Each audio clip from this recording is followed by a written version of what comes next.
പ്രധാനപ്പെട്ട വാർത്ത ഉന്നതതല സുരക്ഷാ യോഗം വിളിച്ചിരിക്കുന്നു. മഹാരാഷ്ട്ര അടക്കമുള്ള സംസ്ഥാനങ്ങളിൽ നിന്നുള്ളതാണ്. മുംബൈയിൽ അതീവ ജാഗ്രതയാണ്. നേരത്തെ അമൃത്സറിൽ നിന്ന് ജാഗ്രതാ നിർദ്ദേശങ്ങൾ വന്നിരുന്നു. കൂടുതൽ ആഭ്യന്തര ജാഗ്രതാ നിർദ്ദേശങ്ങളിലേക്ക് കടക്കുന്നു ഇന്ത്യ എന്നുള്ള വിവരം കൂടിയാണ് വരുന്നത്. രാകേഷ് വിവരങ്ങളുമായി നമുക്ക് ചേർന്നു. രാകേഷ്, ഈ കഴിഞ്ഞ മണിക്കൂറിലെല്ലാം ഉയർന്ന ചോദ്യം അതാണ്. രാജസ്ഥാൻ, പഞ്ചാബിലൊക്കെ ആക്രമണങ്ങൾ അഴിച്ചുവിട്ട പാകിസ്ഥാൻ ഇന്ത്യയുടെ ആഭ്യന്തര സുരക്ഷയെ ലക്ഷ്യമിട്ടുള്ള നീക്കങ്ങളിലേക്ക് കടക്കും വീണ്ടും എന്നുള്ള സൂചനകൾ തന്നെ വരുന്നു. അപ്പോൾ സ്വാഭാവികമായിട്ടും ഏത് തരത്തിലാണ് മഹാരാഷ്ട്രയിൽ നിന്ന് വരുന്ന റിപ്പോർട്ടുകൾ? മുംബൈയിലെ അതീവ ജാഗ്രതയുടെ വിശദാംശങ്ങൾ എങ്ങനെയാണ് വരുന്നത്?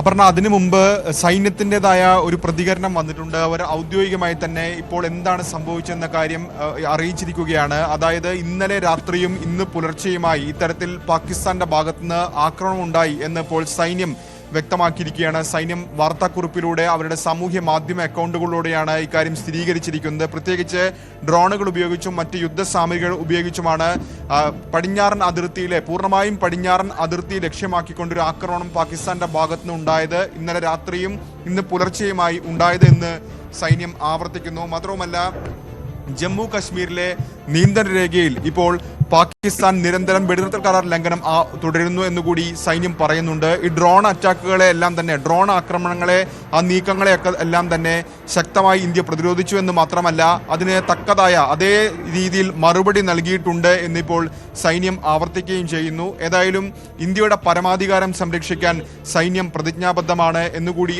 ആവർത്തിച്ച് പറയുന്നുണ്ട് ഈ വാർത്താക്കുറിപ്പിൽ സൈന്യം. ഒപ്പം തന്നെ എല്ലാ ഹീനമായ അധർമ്മമായ എല്ലാ പദ്ധതികളെയും തകർക്കും സേന എന്നുകൂടി ആവർത്തിച്ചുകൊണ്ടാണ് ഈ കുറിപ്പ് ഏതായാലും സൈന്യം അവസാനിപ്പിച്ചിരിക്കുന്നത്. ഒരു വിശദമായ അറിയിപ്പല്ല എങ്കിൽ പോലും കൃത്യമായി സൈന്യം ഇക്കാര്യം സ്ഥിരീകരിക്കുകയാണ്. അതായത് പടിഞ്ഞാറൻ അതിർത്തിയിൽ മുഴുവനായി ഇത്തരത്തിൽ പാകിസ്ഥാന്റെ ഭാഗത്തുനിന്ന് ആക്രമണത്തിന് പദ്ധതി ഉണ്ടായിരുന്നു എന്ന് സൈന്യം ഇപ്പോൾ ആവർത്തിച്ച് പറയുന്നു. പടിഞ്ഞാറൻ അതിർത്തി എന്ന് പറയുമ്പോൾ ജമ്മു കാശ്മീരിൽ നിന്നും തുടങ്ങി ഏതാണ്ട് ഗുജറാത്ത് വരെയുള്ള പ്രദേശങ്ങൾ, പാകിസ്ഥാനുമായി അതിർത്തി പങ്കിടുന്ന പ്രദേശങ്ങൾ, ആ മേഖലയിൽ ഉടനീളം രാത്രിയും ഇന്ന് പുലർച്ചെയുമായി ആക്രമണത്തിന് നീക്കം നടത്തിയതെല്ലാം തകർത്തു എന്നിപ്പോൾ സൈന്യം ആവർത്തിക്കുകയാണ്.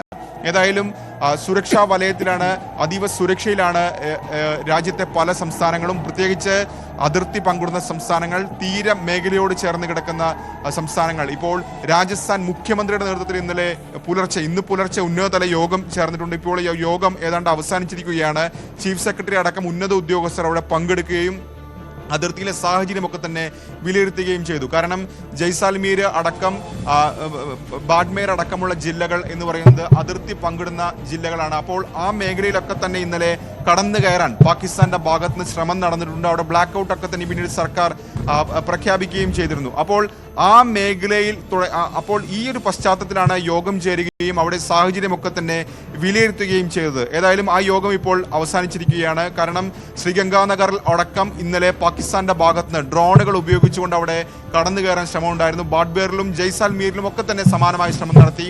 ജയ്സാൽമീറിലാണ് ഒരു പാക് വിമാനം വെടിവെച്ച് വീഴ്ത്തിയത്. 2 പാക് പൈലറ്റുമാർ ഇന്ത്യയുടെ കസ്റ്റഡിയിലുണ്ട് എന്ന കാര്യം കൂടി പുറത്തു വന്ന വാർത്തയാണ്. അപ്പോൾ ഈ ഒരു സാഹചര്യത്തിൽ അതിർത്തി പങ്കിടുന്ന സംസ്ഥാനമായതുകൊണ്ട് തന്നെയാണ് അവിടെ ഉന്നതതല യോഗം ചേർന്നത്. അമൃത്സറിലും ഇപ്പോഴും ഈ ഘട്ടത്തിലും നിർദ്ദേശം നൽകിയിട്ടുണ്ട്. അമൃത്സർ എന്ന് പറയുന്നത് പാകിസ്ഥാനോട് പ്രത്യേകിച്ച് ഈ അട്ടാരി അടക്കമുള്ള ചെക്ക് പോസ്റ്റ് ഒക്കെ നിൽക്കുന്ന ജില്ലയാണ് അമൃത്സർ. ലാഹോറിൽ നിന്നും അമൃത്സറും തമ്മിലുള്ള ദൂരം പോലും ഏതാണ്ട് 30-35 കിലോമീറ്റർ മാത്രമാണുള്ളത്. അപ്പോൾ ഈ ഒരു സാഹചര്യത്തിൽ അമൃത്സറിൽ ഇപ്പോഴും ആളുകൾ പുറത്തിറങ്ങരുത് എന്ന നിർദ്ദേശമുണ്ട്.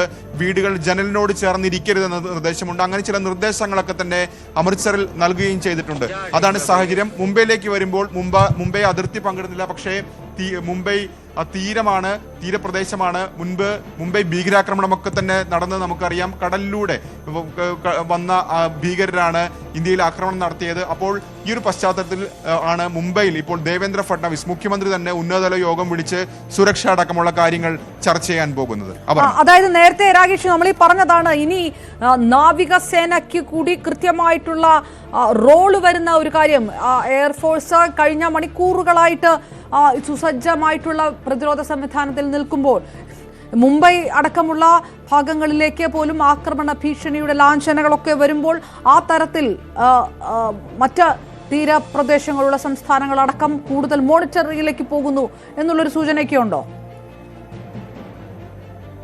അതേ പറഞ്ഞ നാവികസേന ഇടപെട്ടു എന്ന വാർത്തകളൊക്കെ തന്നെയുണ്ട്. ഇക്കാര്യത്തിൽ ഒരു സ്ഥിരീകരണം സൈന്യത്തിന്റെ ഭാഗത്ത് നിന്ന് വരണം. ഏതായാലും INS വിക്രാന്ത് ഇതുവരെ ഇടപെട്ടിട്ടില്ല എന്നാണ് നമ്മൾ മനസ്സിലാക്കുന്നത്. കാരണം INS വിക്രാന്താണ് വിമാനവാഹിനിയായ തദ്ദേശീയമായി ഇന്ത്യ നിർമ്മിച്ച പടക്കപ്പൽ. INS വിക്രാന്ത് ഏതായാലും അറബിക്കടലിലുണ്ട് എന്ന കാര്യത്തിൽ സംശയമില്ല.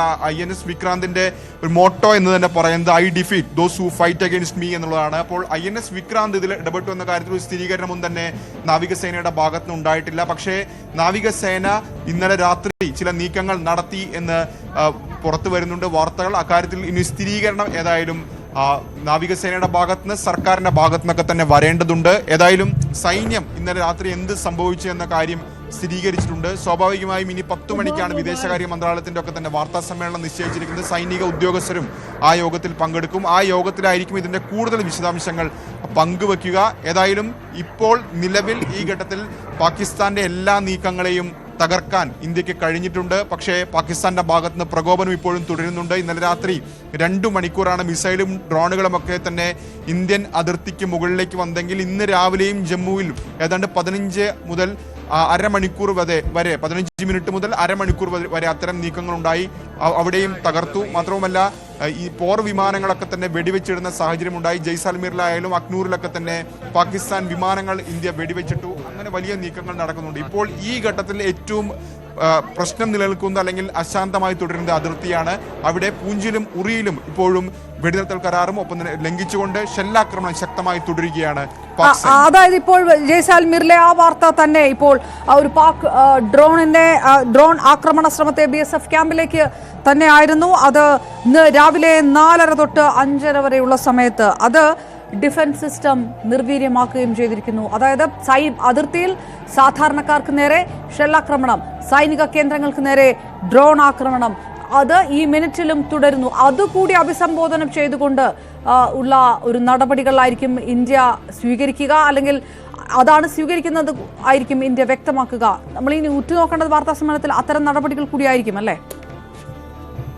അതെ പറഞ്ഞ ഏതൊക്കെ മേഖലകൾ ലക്ഷ്യം വെച്ചു എന്ന കാര്യത്തിൽ ഒരു സ്ഥിരീകരണം ഏതായാലും ഇനി സ്വാഭാവികമായും ഉണ്ടാകും. ഇന്നലെ വൈകിട്ട് ഉച്ചയ്ക്ക് ശേഷം ആദ്യം പുറത്തു വന്ന വാർത്താക്കുറിപ്പ്, അതിനുശേഷം നടന്ന വാർത്താ സമ്മേളനം, ഇതിലൊക്കെ തന്നെ ഏതൊക്കെ മേഖലകൾ, ഏതൊക്കെ സൈനിക താവളങ്ങളാണ് ലക്ഷ്യം വെച്ചത് എന്ന് കൃത്യമായി പറഞ്ഞിരുന്നു. ശ്രീനഗർ മുതൽ ഭുജ് വരെയുള്ള സ്ഥലങ്ങൾ, ആ പ്രദേശങ്ങളൊക്കെ തന്നെ പറഞ്ഞിരുന്നു. അതിൽ ഏതാണ്ട് ഹരിയാന അടക്കമുള്ള സംസ്ഥാനങ്ങളിൽ ആദംപൂർ അടക്കം പറഞ്ഞിരുന്നു. ആദംപൂരിന്റെ പ്രത്യേകതയും അവിടെ മിലിറ്ററി സ്റ്റേഷൻ ഉണ്ട് എന്നുള്ളതാണ്. അപ്പോൾ സൈനിക താവളങ്ങളാണ് പ്രധാനമായും പാകിസ്ഥാൻ ലക്ഷ്യം വെക്കുന്ന കാര്യത്തിൽ സംശയമില്ല.